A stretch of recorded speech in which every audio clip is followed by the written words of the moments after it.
ஆண்டவராகிய இயேசு கிறிஸ்துவின் நாமத்தில் அன்பின் வாழ்த்துக்கள். சங்கீதம் 23வது சங்கீதம் 5வது வசனம் இப்படியாய் கர்த்தருடைய வார்த்தை சொல்லுகிறது.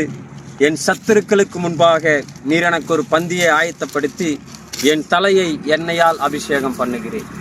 யார் ஒருவர் கர்த்தரை மேய்ப்பராக கொண்டிருக்கிறாங்களோ அந்த மகனுடைய வாழ்க்கையில எந்த சத்துருவும் அழிக்கவே முடியாது.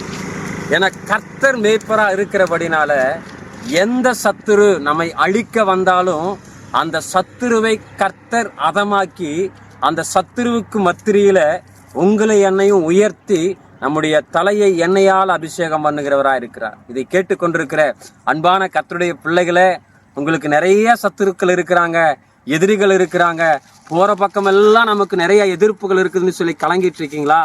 ஐயோ, இவன் எப்பொழுது அழிவான், இவன் வாழ்க்கை எப்பொழுது அழிக்கப்படும் என்று சொல்லி எல்லாம் காத்து கொண்டிருக்கிறாங்கன்னு சொல்லி கவலைப்பட்டு இருக்கீங்களா? கவலைப்படாதீங்க. ஏசப்பாவை உங்க மேய்ப்பரா வச்சு பாருங்க, உங்க தலைவரா வச்சு பாருங்க. அவர் உங்களுக்கு முன்னாடி மேய்ப்பனாய் நடந்து போவார் என்று சொன்னால் எந்த சத்துருவும் உங்களை தொடக்கூட முடியாது. கர்த்தர் உங்களை சுத்தியும் ஒரு வேலி போட்டு அந்த சத்துருக்களுக்கு மத்தியில யாரெல்லாம் நீங்க அழிந்து போவார்கள் என்று சொல்லி எண்ணினாங்களோ அவங்க மத்தியில உங்க தலையை உயர்த்தி வைத்து கர்த்தர் உங்களை ஆசீர்வதிப்பார். God bless you.